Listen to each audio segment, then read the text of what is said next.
There it is. Over have a planner yet? They hired a planner. They did. They hired a planner several months ago, I believe. Yeah, we were gonna. put a- Well, their website says they don't have one. Here it is. Everybody's not here. What happened? Hi, Jane. Thanks for reminding me. I almost went to the library. Why is it- I have two calendars. There she is. Hi, Jane. Really?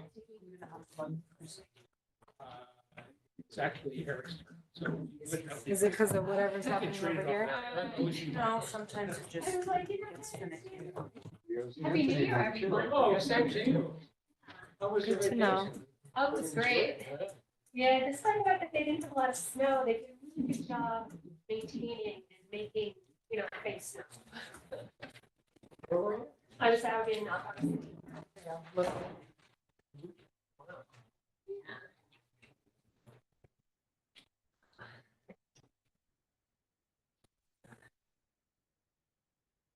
This is not working great. There we go. Yeah. There you go. wow. So it will not appear on the screen here. Right? What's that? It shouldn't appear here.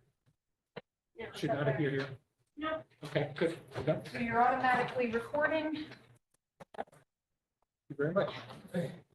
And Now, we should be able to look for.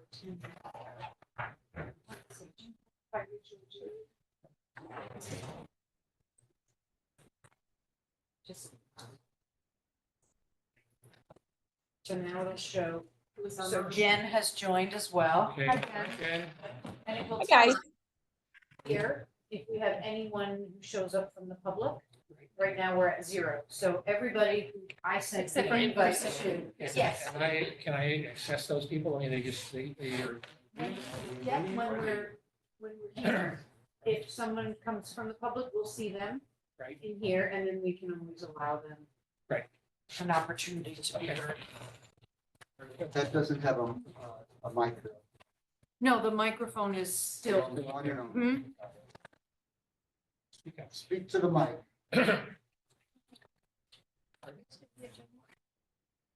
It was, we had a little delay. Oh, We couldn't- that's okay. I didn't get notice either of the agenda or the. There was a holiday on Monday. And we had a problem because Zoom. We had to use Zoom Tuesday. So No problem. I just want to send try out to the do meetings on something. Tuesday. How about the minutes? Pardon? How about the minutes? I didn't get I used to get a email. Maybe the new system doesn't do that. I don't know.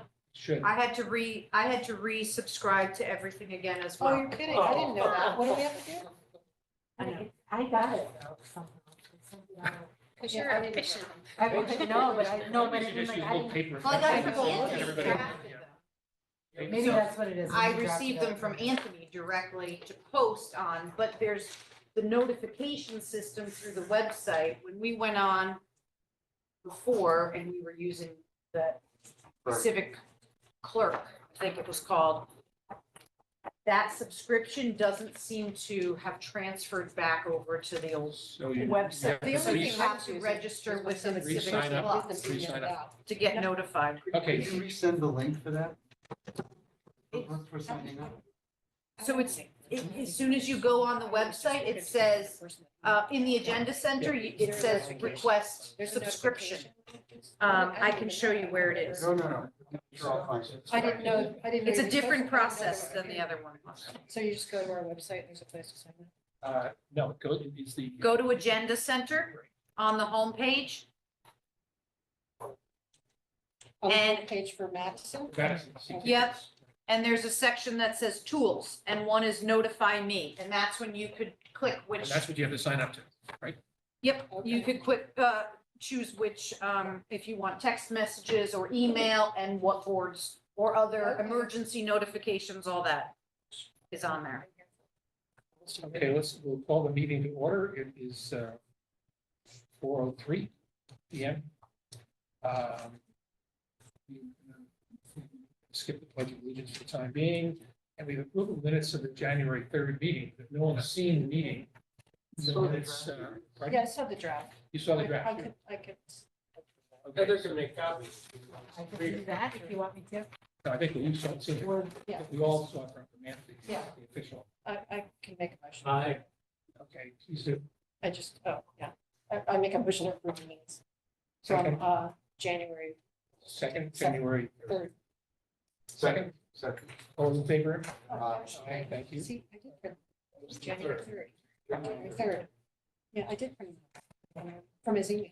And the next order of business is a public comment, so if you'd like to say something or Oh, if you'd like to. June Nordgren, 387 Boston Post Road. I'm most interested in number 28 Wall Street. To see how that's, is it 28? 24, I'm sorry. Yeah. Thank you. See, I learned something already. I just wanted to say how informative the Zoom meeting with Elizabeth Torres was, as I mentioned before. I mean, what a great way to learn about, how to do affordable housing. And then I'm following the POCD update. I was impressed with your statement by promoting multifamily options that include open space. We optimize land use, protect, cherish green spaces. So as an environmentalist, I love the idea. And someone at POCD, I think from the Conservation Commission, mentioned that they had been at a conference that highlighted buying open space and cleaving off a portion for affordable housing, which is win-win. And I'm also interested in reusing old buildings because I love the historic buildings in town and the character. So, and most interested in number 24. Yeah, it's the one in the front, yeah. Yeah, because in speaking with a pastor at Congregational Church, I do some builds with him with Habitat for Humanity, and he was really excited about possibly being involved. He also mentioned with people at Youth and Family Services were very interested. Yes. And Molly I down. hope that's true. Hope that's true. Sorry, look at the wrong. Can I confirm? And also the staff at the Madison Senior Center. That's there. Am I, That's me. so am I confirming? We're excited about a partnership potentially. Exploring the options. We are scheduled to meet, actually Jane and I are meeting with the minister, and the co-minister tomorrow. Yeah, I can go home. we'll learn a lot more by then. Yeah, I just think it's a great project and I think it would be, well, I don't have to convince you. I mean, it meets all the criteria, close to town, adaptive reuse, and the partnership that we could envision of, imagine people in town coming together and banging nails as opposed to where I've been before, sometimes affordable housing can meet resistance, but this would be just a lot of hurdles, but would be wonderful. So thank you for letting me speak. The library did commission a study to see about viability of the frame of the building itself. And I checked yesterday and they still have not received the library has not received that report. So that will be kind of critical. So there's nothing, something comes in that indicates buildings 6 weeks from falling apart. Well, it's Doesn't remarkable, look that. Doesn't look right? It's remarkable in learning from the Habitat people in New Haven. They built this 2 or 3 bedroom house that looks like the same footprint as 24 wall or any typical farmhouse of that period for $150,000. Was it all donated? The materials and the. They do get Labor's some donated. donated from Lowe's, they, they scrape together what they can. But that is so far from, what we hear about $300 a square foot and, $750,000 houses and stuff like that. So that encouraged me too. So we'll see. Well, there's a lot of interest in trying to say this. The Preservation Committee and the Historical Society would like to do something as well. So this could be a good consortium of people coming together on this particular project. And you're welcome to speak up anytime you would like. Thank you. The public meetings, let's talk a little bit more about the public meetings. The work that you've been doing on this. On mean, The committee is not working on. Oh, I'm not- Jane and I did the, not organizing the public no, but I think he means. Different. meetings. Oh, the two, okay, yeah, that's just the okay. two of us. did Okay. that. It wasn't, this little work group is got the next report.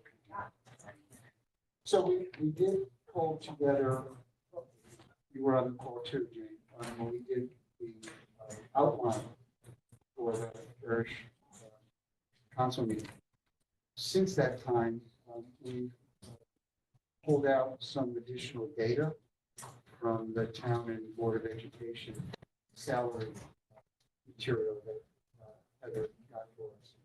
And we identified two positions in the town and two board of ed that were sort of like beginning positions and then journeyman positions. It's not pathways. We did a probationary patrolman and then a regular patrolman position, both of which were under 80%. And then we used a first grade teacher and a Spanish teacher. Again, both under 80%. We took the average for all the people in those categories. And then we translated that into what they pay. So we did the 80-30 originally. We gave the aggregate percentage for that. And they're remarkable.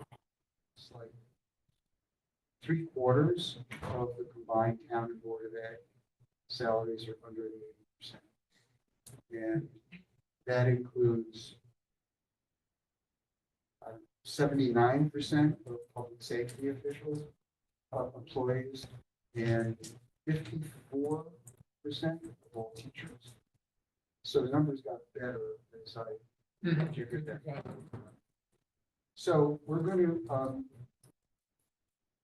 like to, next step is to Jade, work with your the slides that you did. Okay. And just rework them a bit to follow the outline that we did on the call the other day and add the new income data to them. And then we'll circulate them to everybody so that people can see if they're going to work. This was a very small group. We really done a projector. I don't think that they then want to do that. But we're envisioning that we're moving towards larger meetings where it might make sense, more formal meetings. This was very casual. And How many individuals fit into that? Did you look at the number of people in those categories? uh, How many people? Not just the. well, of the ones we pulled out. See if I can recall. There were 3 first grade teachers, 4 or 5 Spanish teachers, 4 probationary police officers, and 12 full non-commissioned cops. Permanent employees. Yep. So it's only 105 town employees, something like that. Mhm. The school district is much bigger. So patrolman was a pretty good size classification. And where do we go with that information then? What is sort of the next steps? Where do we go with it? Yeah. Well, I I think, mean, do you want to, do we incorporate this into our presentations that are? yes, that's exactly what we said we're going to do next. That's to. Good example. It was making, it was to make an example of salaries and how that translates to how much they could spend every month. Mhm. And how those numbers actually fit right into, they all qualify, these salaries qualify for affordable housing. It just is a very real example of what the dollar bill figure actually is. One of the things we heard at the parish council that kind of reinforced it was Francine's idea to get away from the percentage and make it more tangible, more concrete, like picking categories. One of the folks at the parish council was also at the Knights of Columbus. And he's actually been a builder for 25 years. His wife worked, now retired, worked as a paraprofessional in the school system for 25 years. And he said that what was most important is that folks who provide services to the town live here so that they are fully a part of the community, and are hearing from the community and for sharing. We talked about his wife. We, have great attachment to the kids you work with. Interact with them outside of school as well. And we thought that was a critical thing that we want our municipal employees to be us, not them. Sure.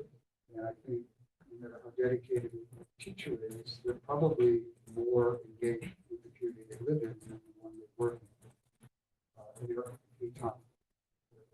That's a logical conclusion, yeah. Yeah, so I thought that was a pretty powerful comment. This is St. Margaret's, you're talking about St. Margaret's Parish Council? Yeah. The other thing he said, Bennett didn't take it as a negative, but to me, maybe it's not negative, but there's thought behind it. The first thing that individual said, and it's similarly to some of the commentary we heard against Columbus, was what kind of people do we want to entice to live in Madison? So that statement to me got some loaded stuff there. And then he did go on to say that his wife was a para in the school district and that she was very fond of all the teachers and blah, blah, blah. And so, yes, all that is very We heard it positive. differently. He said, what kind of people? He said, in my 24 years, I've never known a carpenter to live in town. But town employees who are, they have a different state. Yeah. Because I didn't see it as, we don't want it. No, that statement to me, though, still has meaning behind it. What kind of people are we trying to entice to live in Madison? And then went on to say all these other people that don't live here. So I'm not saying there's anything bad about the person. I'm just saying I heard that statement. That was the first statement. And so to me, that's still there. That's there. That thought process is there. I think and so that's why I thought it would be meaningful to have actual salaries of people that are working here and how they qualify. And that can transcend to what kind of people are we enticing to live in Madison. Because that's just a dollar amount, but it relates to a job that's in town. And There's also something else to add to that, Nancy, which is that begs the question in the back of some minds, what will be the process for allocation? Yeah, and that is something we can't really answer because it's specific to the project. Right, I think what it's likely to be is first come, first served, qualified people. You can't pick and choose. Well, no, but I'm just wondering whether that's a good answer. I think conversation. Well, say more, explain that to me. the building that's going up right now on Cottage, they have a program. And that's, and if anybody wants to know how they do it, it's going to be a lottery. It's going to be applications, Okay. Qualify, instigate to the people who are qualified, and then whoever's qualified, then it becomes a lottery. That's the one, say, we get it. That's the way it's going to go. I mean, if they have too many people for the spaces, They then expect to have too many. they put all the names in. They make sure they're qualified, at least appear to be qualified. Then they have to do it by lottery rather than first come, first served. Oh, The other way okay. of doing it, last served, it's got to be done somehow. That you have too many people apply. Some neutral approach isn't subjective. Yeah, it's not predictive of who's going to be living there either. I mean, it's- I guess I was assuming it was first come, first served, but so it's not. Well, I think they wanted, I think that the lottery makes sense because it doesn't mean that the first guy out of the box wins. I get it, sure. Well, they'll vet those. Right. The people will be vetted. Oh, well, they have to Sure. qualify just by Just- income. And then, The pool is only those who qualify. yeah, that's it. Of those who qualify, they got twice as many qualified applicants as they have housing. I understand. So And so there's a preliminary qualification based on what people say, and then if the people who are selected will then be careful. So- And there probably will be a deadline too, that, And there'll be a so- deadline. Yeah, so if you miss the deadline, then Yeah. you're not even first come. But I think, my question I'm asking really is like, that is an interesting thing. Who's going to live? Who's going to be getting those houses? And so, I mean, one thing is this talk about people in town who might be eligible where they're not now, where they can't afford it now, might be eligible for those kind of housing. But I don't believe that we can, the town or anybody else can structure it in one particular way or another. I mean, you can't say, okay, we only want people who are left-handed because we're short of left-handed people. Or any other. I mean, I qualification. never thought of saying this is how much a certain position in town makes. Has to anything to do with, that's the person that's gonna live in there. To me, that was just talking about, we're talking about the 30% rule and how in income, we're just talking about income qualifications. To me, that was separate and apart. Do you know what I'm saying? It had nothing to do was the with, category of worker as opposed to any particular.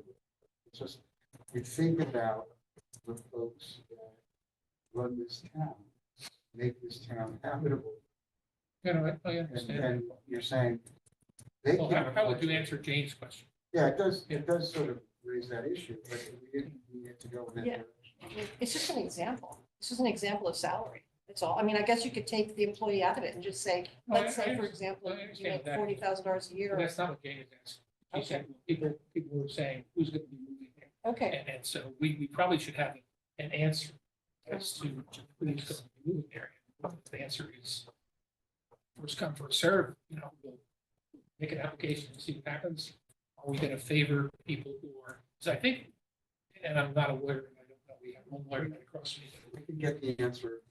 We need for to sure. know what restrictions can the town put on this. For example, can they give preference to people who are employees in I town? do not believe For- that's. I Yeah, get that's what that. I'm saying. Specifically for Wellington? For No, any affordable affordable housing. Well, there is in the regulations. There's language in the affordable housing regulations for preference for town employees. Then it said we go to jail if we do that, so. I don't know if it's legal, but it's in the Yeah, regulations. I don't That think, would be, but that is. May depend on where the grants come from. How- Sorry? It may depend on where the grants come from. like If the- it's a federal grant, it might be more restrictive. Very. If it's town money, my experience is you can restrict, but it's usually not just town money. the Yeah, vast they're majority of just the money counting. is not gonna be town. This is, It'll be federal tax credit and state grant and maybe some, nonprofit stuff. But we'll check. I think that 830G would probably prohibit that kind of Let's subjective. research it, even We'll if find out. the We're gonna answer, be with the experts. Right. well, I think, well, yeah, but I think the answer could be depends, but we ought to know what the options are. So, and what we can, certainly cannot do. your meeting is with, We're meeting with Carol Mike. Martin and David. David Fick, oh, okay. for a briefing.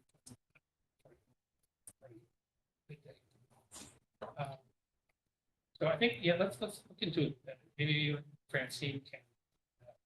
But I do think if somebody brings up that in a public session, particularly since it's wide open, talking about having, should be able to have a good answer. It's acceptable. It certainly should be part of our inventory of the big cues. Whether we Yeah. publish it today or not. Yep. You're right, though, Ben. I think there's gonna be categories. If it's federal funding, this is local, it's local, could change. What are the private sources for grants?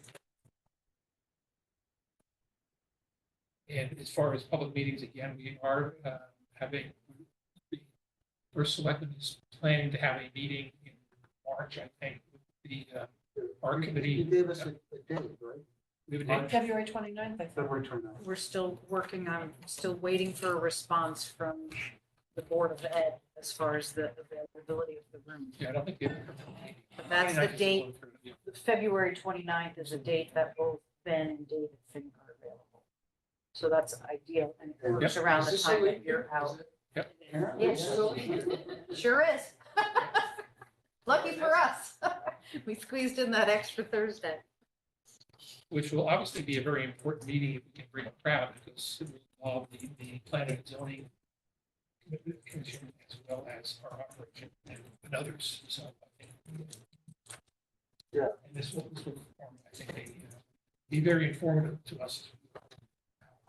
The community is feeling about these kinds of things. So this is gonna be the first of many public meetings? We'll see how, I think, actually, the way it was presented is that let's try this and see what happens. And no, it's possible that no one shows up, you know, three people show up and they know.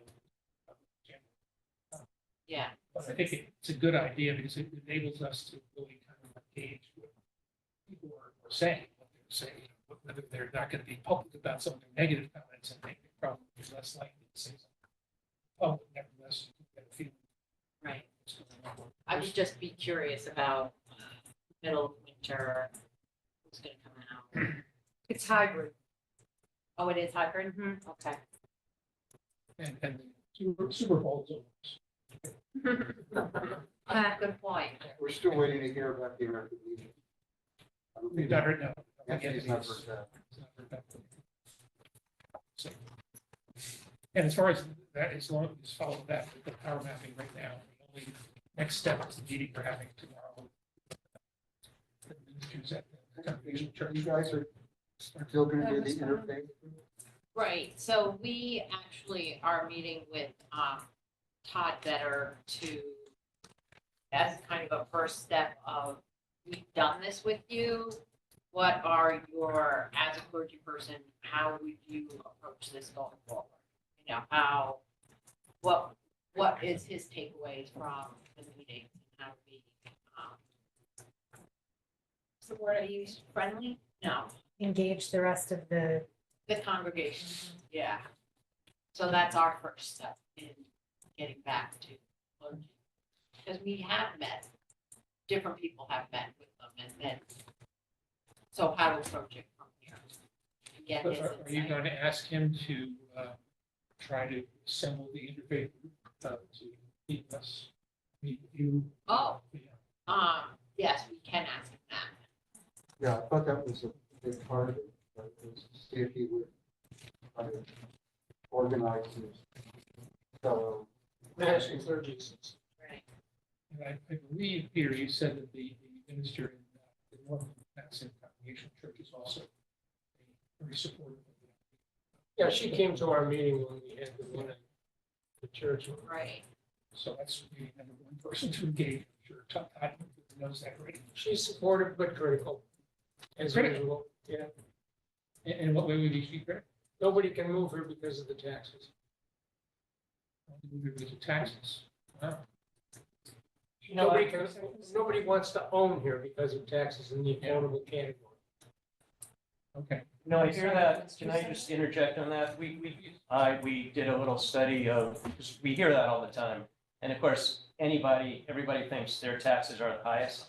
They're really the same across all towns, at least in lower Connecticut. They're all about surprisingly the same, about 1.5% of the market value, not assessed value. You can only measure it apples to apples at market value. So I always like to disabuse people of that notion that our taxes are so high, we need more commercial development, you know, it's all the same. Unfortunately, it's all the same for everybody. And it's going to be a criticism that we're going to have to deal with, an ongoing criticism. And the shoreline communities have higher assessed valuations and thus higher tax, not higher tax rates, but higher taxes, period, in some cases. I If you I don't mean to interrupt, but go ahead, I'm sorry. Go ahead. Well, I was just thinking of places. It's not worth pursuing. It's an opinion that a lot of people have, though, that if they own property in Madison, they're gonna pay a lot of taxes, and that's a deterrent to moving or buying here. Right. And I hear that from everybody. Sure. And we're gonna keep hearing it. Yeah. I think the minister's objection was even broader than that. That unless you were doing home ownership, that rental property was not doing anything to deal with people accumulating equity. Which is critical. And she was a So- big proponent of ownership. of And she rental. wants to see more redistribution of wealth. So we have world peace. Okay, well, I Housing think- is not that important. Yeah. I personally think that would be a good thing, but that's not our job. I was gonna say, Not that's our not, job. that's not You the can goal. tell her that while we have world peace, We're working on it. we're gonna have We're doing more that first. affordable housing. We're gonna get- Madison. Yeah. We're going to settle all the wars first, and then we'll deal with that. Yeah. No, I mean, it's using affordable housing as a tool to redistribute income, assets, but it's not. Yeah. And I think it's worth, I will take it on, to look into what the taxes are. Low rates of the way. As far as the appraisal of properties that the low rates are applied to, I think that's pretty consistent. I've looked at this before, there's not a big difference along these kind of communities. Lower in New Haven or Bridgeport. And also in the towns that don't have any industry or anything. Spread the tax base. Aaron, do you know if on any of the houses that are, considered affordable housing, do they have a different tax? The taxes are They have a adjusted. tax yes. abatement. Oh, they do? Mhm. Okay, so Calculated every year. their taxes wouldn't be, No, so the reval doesn't affect. oh, I mean, yeah. it affects, there's a whole spreadsheet that is based off of the maximum sales price for the, so the difference is calculated and then they're given a credit. And I presume that's set up for each individual time, there's not a across the It's board. every year I don't mean every year, no, For each if two buildings are for coming up, each unit. each one will be, It's in each individual homeowner or property owner will receive. Now, the cottage road is different. That is, they're not individually owned. Those are rentals owned. So there's a separate Developers also abatement get- process. Developers routinely are seeking tax abatements, right? when they're doing- That's a different process that they went through that won't be, I don't, there are set tax abatement that is filed on the land records that the Board of Selectmen and went to referendum.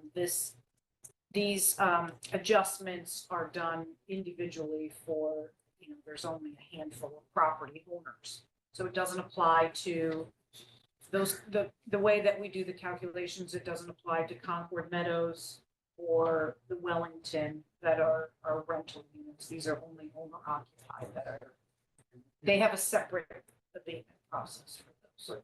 Just so we're clear, when a developer wants to build a project and comes to the town for support, tax abatements are commonly part of the package. We've only done one with the Wellington. You've only done one. It was But a around the state, very, we're here. local, well, it was a local abatement that was done. And it was a very involved, lengthy, Individualized, complicated process for the town. individualized for that development. Mhm. Not a ordinance about all future. that was my development. question. No, is that it's there's not a- individual. There's not a rule. There's an ordinance that allows it. Yeah. Per statute, But it's but the negotiated on individual agreement is, But it's case negotiated by on each case. individual case, right? Yes. Case by case basis. Right. That's what- It was a lot of work to go through that. Many renditions and a lot of staff time. That was our Yes. very first one that we did. Yeah, you're experts. Wouldn't go that far. We We're know, gonna do it we know again. it went wrong. Wouldn't the very nature of the restrictions on the price of the house also This is a single the, family dwelling. Yeah. Affect the tax. have an influence on that, keeping the taxes at a reasonable level? Because the price of the house, so you take the example of the 67 Boston Post Road, which has an affordable housing unit in it, and it has market housing. The affordable unit traded this past year with $200 and some odd $1,000, just very recently, $250. And the market one traded at $670, just by the nature of that. You're gonna have lower taxes as well.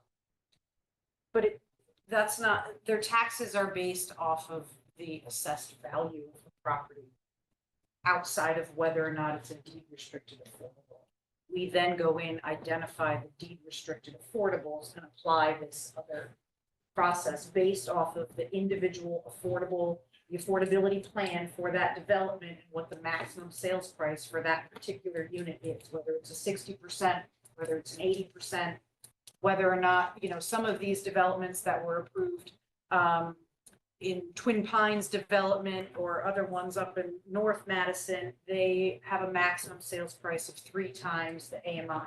So we go through and we update every year we update what their maximum sales price could be for that year. And then we work through in an Excel spreadsheet how to determine that tax abatement, which is then provided to the tax collector. I do those calculations for. Is all of that sort of imagination, are those rules with it, like, or did the town just come up with? That's the process associated with It's what's written in the, implementing affordable the housing. ordinance.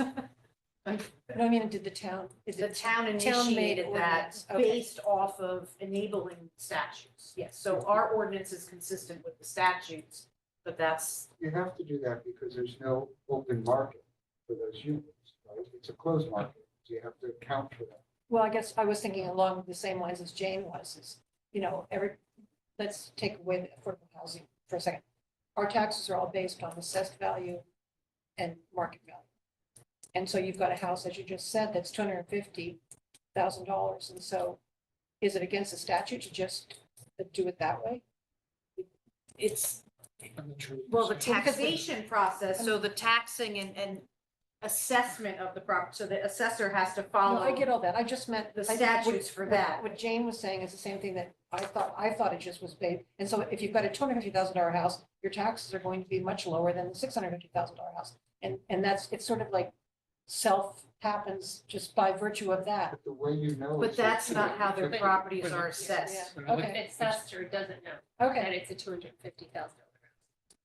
And they don't care, the assessor doesn't care, it's just you're setting up, that's the value of the property, that's period. Okay. Then you go from there, right? And then we have to individually, yes, assess.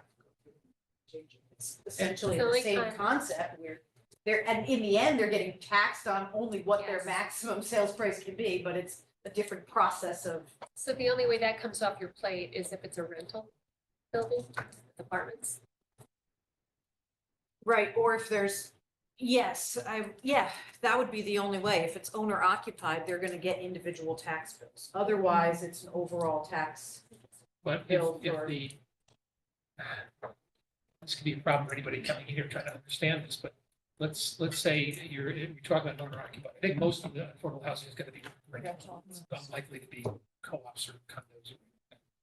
But if I bought a house under market price because I'm going to this deed restricted building, I'm paying $200,000, and I cannot sell it for any more than a number, which is I don't know, whatever the number happens to be, then the town knows that because it's part of the deed, right? Right, and the affordability plan is, they're all And so filed on then- the land records. And When it they is get their tax individual. bill, it will be based on what they could sell it for, not what they are able to sell it for, not what they could sell it for. It's an adjusted, yes. Yeah, it's an But it's adjustment. not, yes. And the process is, I inherited the process. Much to my disappointment. It was, and it's fine in this particular situation because we have such a limited amount of owner occupied affordable units. But this is why we have language in the affordable housing plan as to having, perhaps an administrator. Because right now, every affordable sale, they have to submit documentation to the town affordable email address, which goes to Heather and I and Austin Hall. And we verify the maximum sales price. We send them a letter indicating what their maximum sales price for each unit is. And they go through their, because these are enabled, these developments are enabled through the Planning and Zoning Commission. So that's why a lot of that and the authority to make sure that the affordability plan is followed falls under zoning. So that's sort of why it's in my department. But it is, say we greatly increase our number of affordable housing units that are owner occupied, this is gonna be more of a full-time, it's not gonna be every quarter that I get somebody coming in Yeah. doing this, and then we have to do the income verification. Some of these don't have, some more recent developments clearly identify administrators for the developments. Others do not, and that's why the town implemented this policy of reporting to us so that we can start overseeing the transfer of these units. It would be nice, I think, and Heather and I have had this conversation, for the town to hire an administrator, some type of affordable housing administrator who send an RFP out requesting proposals, so that when we get these applications, we can then give them directly to the administrator who's dealing with the details of income verification and maximum sales price. And then we just make sure we're coordinating. All these developments are also supposed to be providing annual documentation of who's living in these units.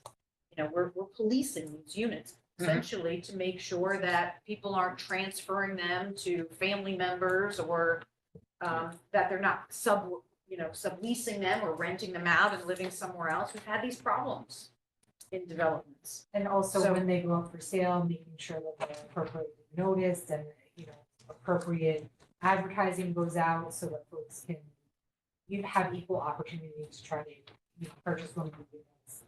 Yeah. There's a lot that goes into it. Yeah, those would be things that we would ask for your support, even if we, just from doing the process, and even to perhaps with the tax abatement end of it, have the administrator run through these calculations. So we would ask, once we kind of get that language together, that the committee support that, and then, we request, we're gonna need funding for that, and at least we could get some proposals of how much that would cost on an annual basis to have an administrator. Other municipalities do. I've already talked to other municipalities. Is it worth looking into the rules that you've now following? The administrator, I think, makes a lot of sense. Obviously, you've got full-time jobs. It would just be already, streamlined, Yeah. to know that we can outsource some of this. But I think that, do we know exactly how those ordinances will be applied in given situations? So is it something that can be simplified by itself? I mean, for example, I'm just trying to remember what happened. We had the conversation with the Wellington. They were responsible for making sure that the rules were followed. That's different. That's why I'm asking the Yes, question. yes, and they're the administrators of They're the this. administrators. Yes, So in an affordable housing situation, you could have a local administrator, not the town. You could then have the town doing something, and depending on whether it's owner occupied and or a non-owner. yes, so there are developments that have designated administrators. East River Farms has, Mark Nolan is the administrator. Meadows, I think, there's two. Right, so they may, so the board has likely their own administrator who they utilize. Any 830G application that comes in, or any application that comes in proposing deed restricted affordable units in their affordability plan, they designate who the administrator is. And there's language in that that says, should this person change, they have to contact the land use office and update that information.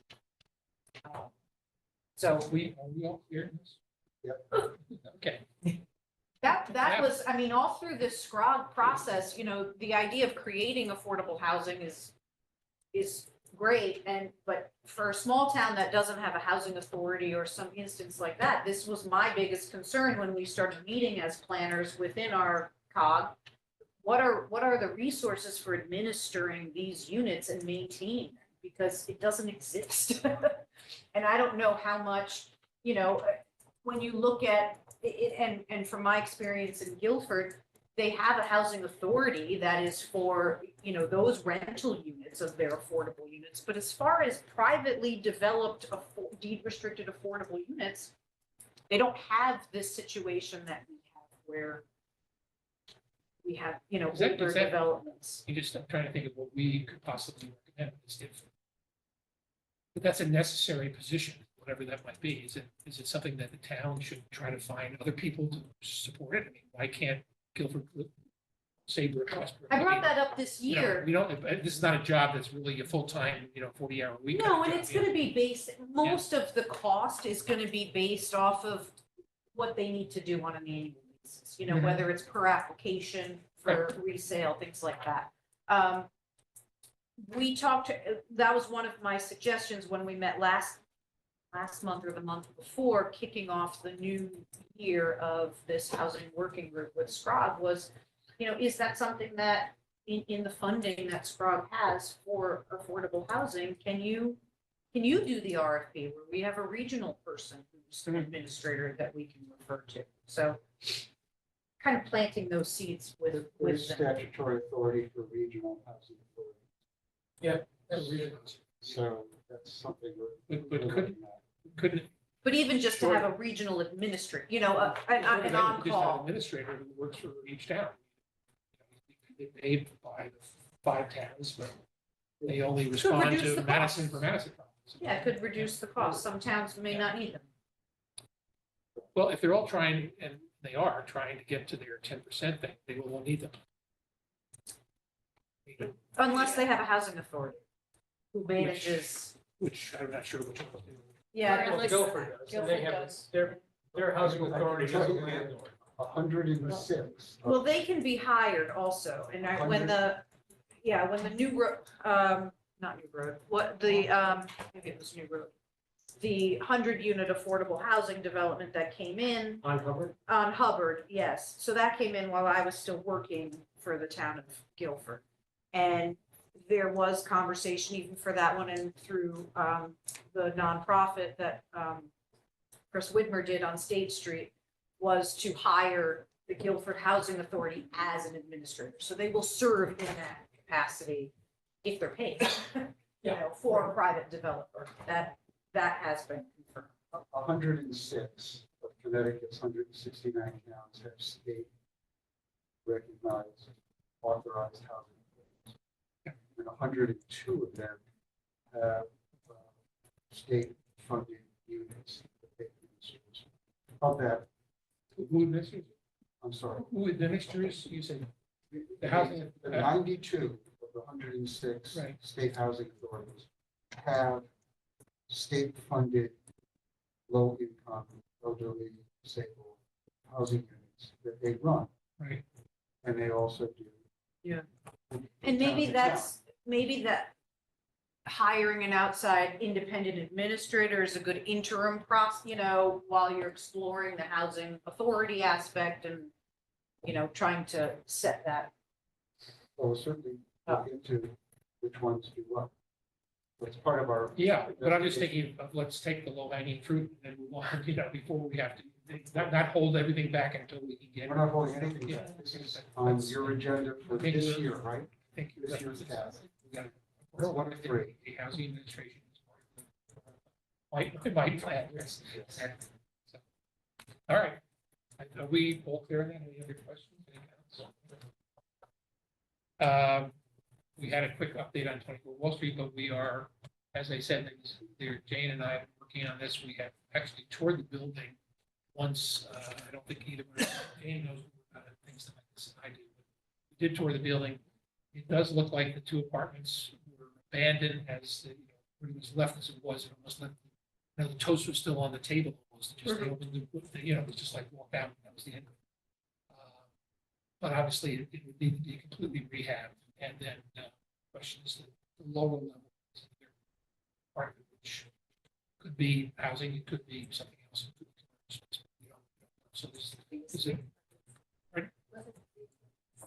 We're 2 upstairs and 1 downstairs. The first floor used to be commercial. It was at one point apparently told that it was apartments and then it became commercial. And then it was used for a while by the libraries, friends of the library, book sorting. And then it's been abandoned since 2017.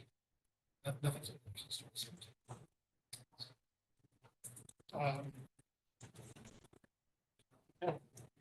In any case.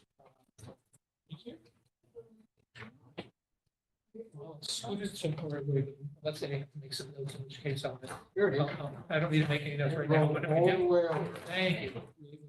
Okay. That made it a fair distance. Yeah, did, yeah. Pretty good kick. You notice that, I noticed that they will scoot somewhere, you know, you can't believe they go somewhere.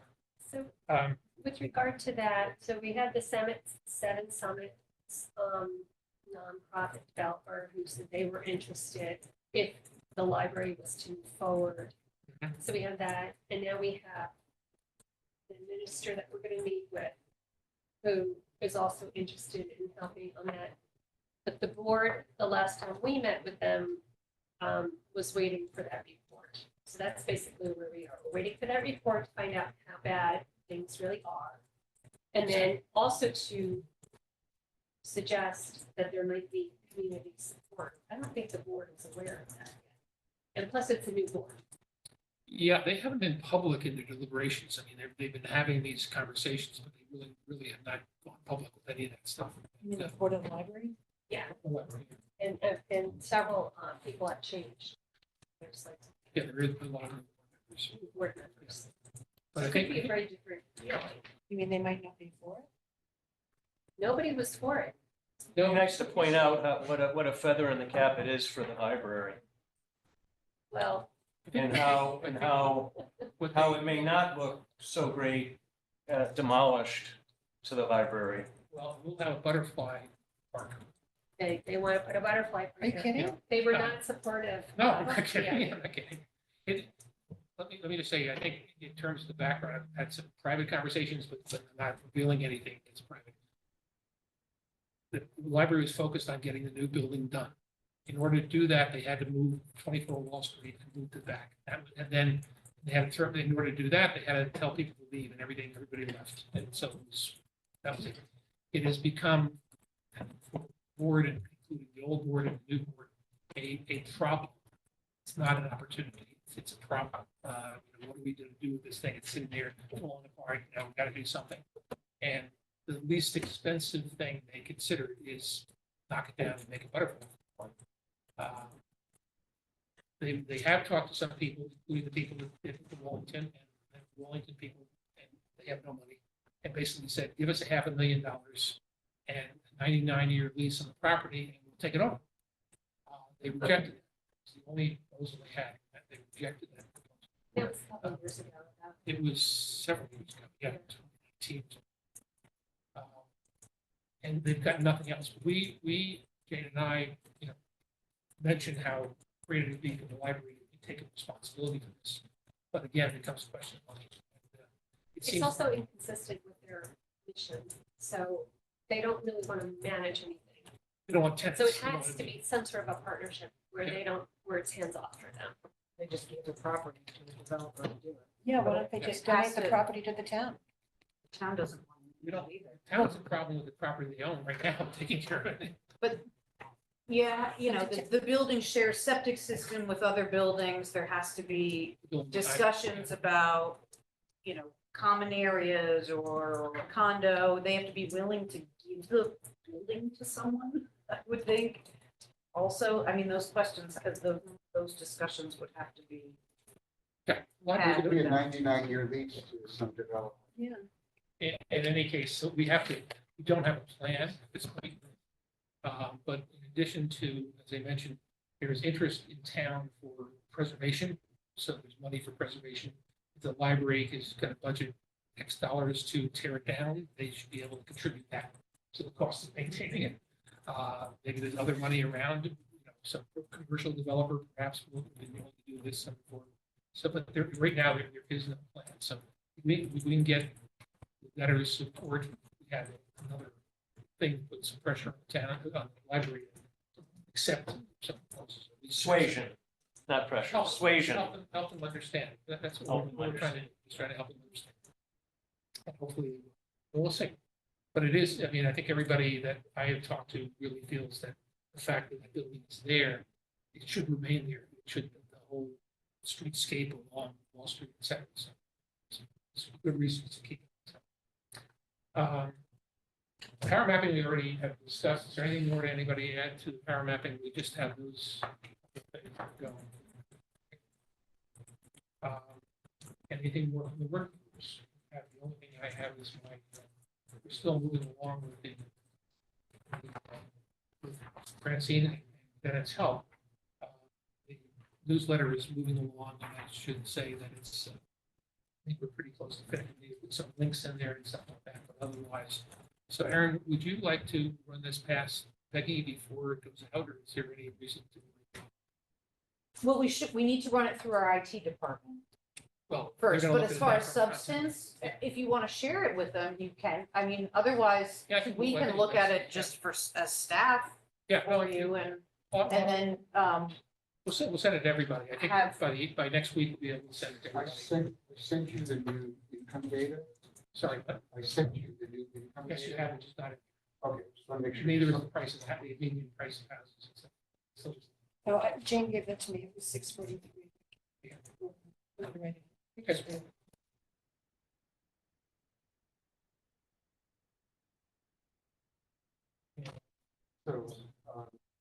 two members of our work group are here today because of work urgency. But Peter is. and, you want to report on the housing trust fund, and I can do a brief report for the two. board members. Sure. We have in Connecticut both land trusts and housing trusts. Funds that are owned by either the town or the housing committees in those towns.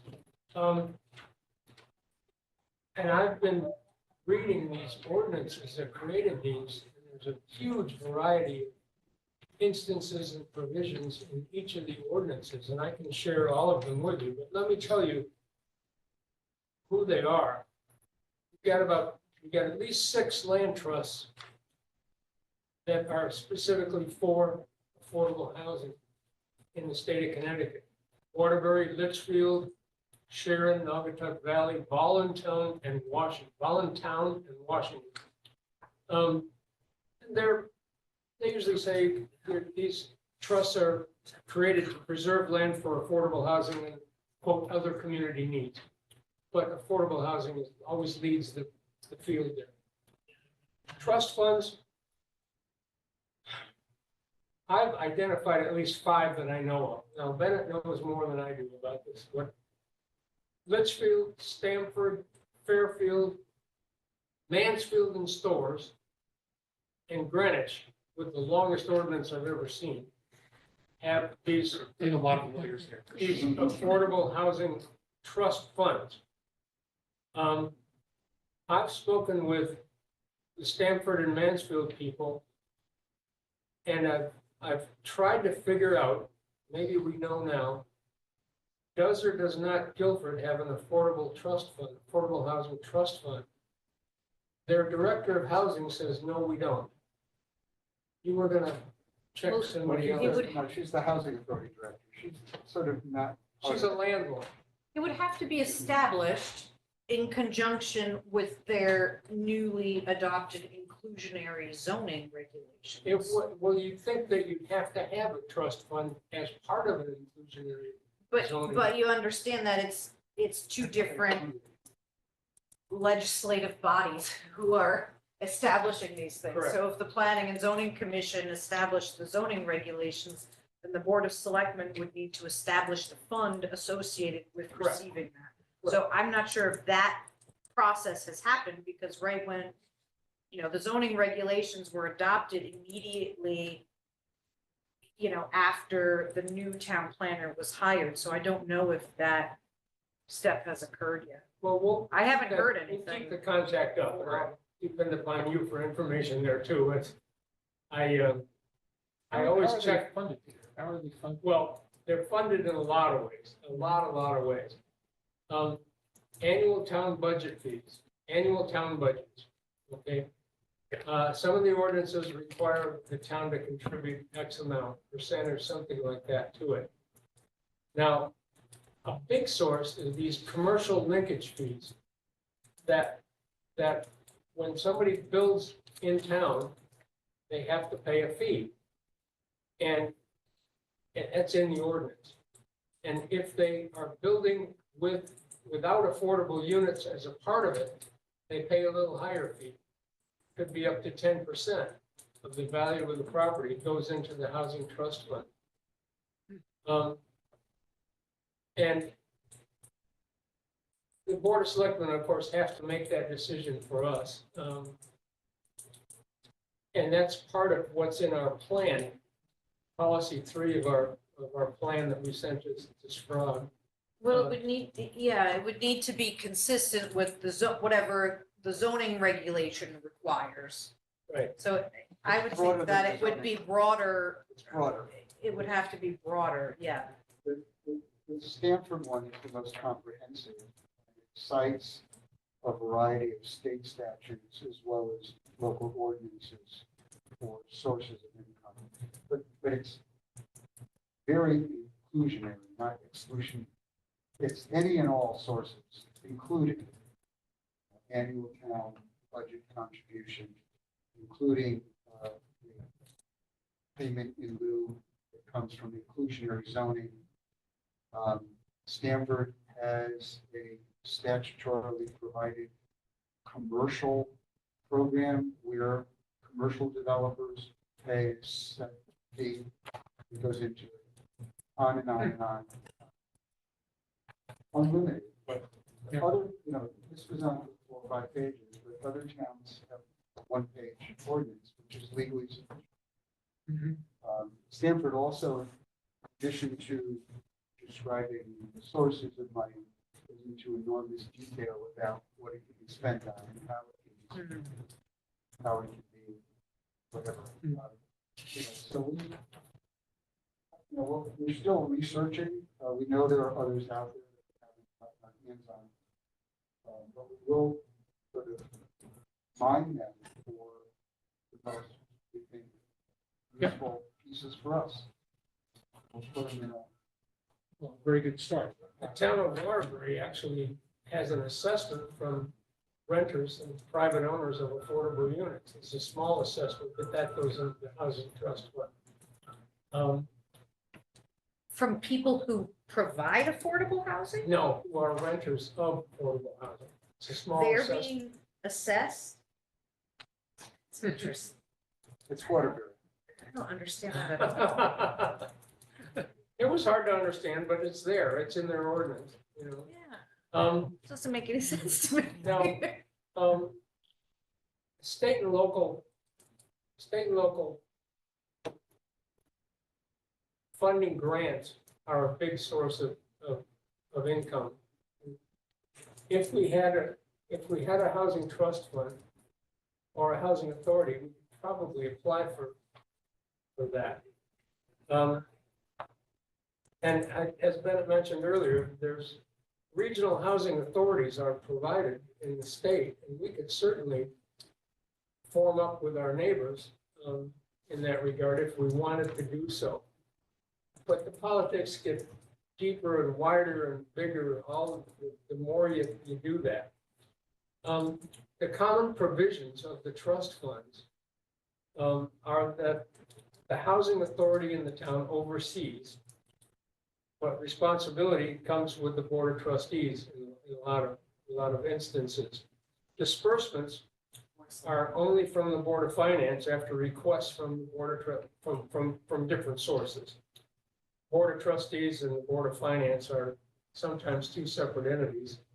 Right. In Stanford, it's a 7-member board, 5 of whom are elected officials, 2 of whom are residents of affordable housing. Got it. Okay. Well, the inclusionary zoning and the fees for people that are developers who don't include affordables, those fees can be considerable too, because a lot of these developments are huge. And 10%, giving up 10% of that, if you don't have affordable units in it, is a considerable amount. You have to do it, the people that run the trust funds have to do annual reports. And it usually goes to the Board of Selectmen, the town government. I don't know how hard that would be. It could be a paragraph or it could be a 14-pager that gets reviewed by the Board of Selectmen and fed back 15 cycles. But you have to do an annual report on what you're doing. My opinion on this is forming very quickly in that a housing authority would oversee a lot of that kind of development. It seems like every one that has an affordable housing trust fund has a big input from the housing authority in the town. Okay, so creating a housing authority is becoming ever more important as we look at this more and more as an administrative body for some of the stuff that we can't do, but needs to get done. I think we ought to move ahead as soon as possible. That's our priority, that's our priority. And speaking of 24 Wall Street, if we had an affordable housing trust fund, the funds for that development would be almost automatic, I think. But we don't. One in time, either. Yeah. I'm going to continue with this. I've been reading ordinances for a long time. Bennett knows more than I do now, but I've got copies of all the ordinances, and the simplest one is probably Mansfield Stores. That is very straightforward. But they haven't done anything yet. Okay, whereas Stamford and Greenwich have done a lot. So stores that they created the fund, but they haven't funded it, or they haven't spent. They haven't spent a nickel yet.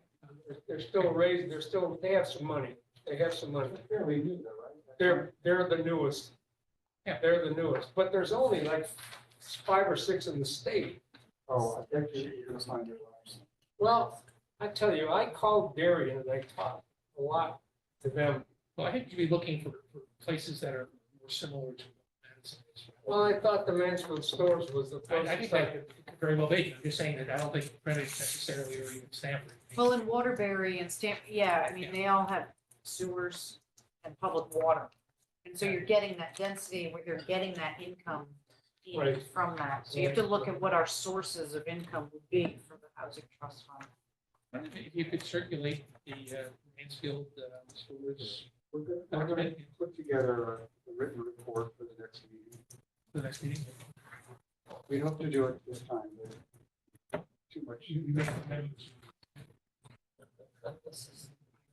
Anthony had an office emergency, so couldn't come, but he's been working on the housing authority fund. We had a very long conversation with the Guilford executive director. And I think his conclusion was that that's not necessarily something useful for us. It's, Oh, I think we wait for your report. See. but he's, we're looking at similar towns with housing. So as I said, there are 106 of them, so they're not hard to find. Yep.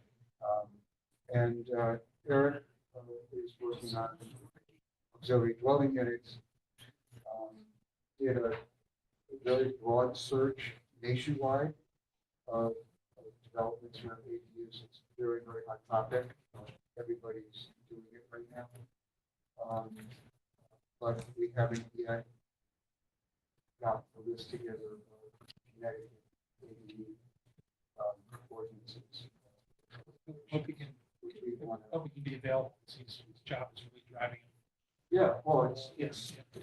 it's just not always easy to find out who's got what. So everyone we talk to, we're asking, do you know a town that's got a good model?